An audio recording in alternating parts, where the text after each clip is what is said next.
To enter the settings menu, press the round power button on the back of the device while simultaneously swiping a finger on the touch bar.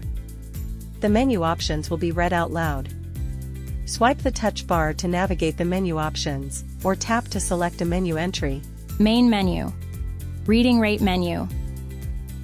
Touch to set the reading rate format or swipe for other options. The current reading rate is 6. Touch to confirm or swipe to change.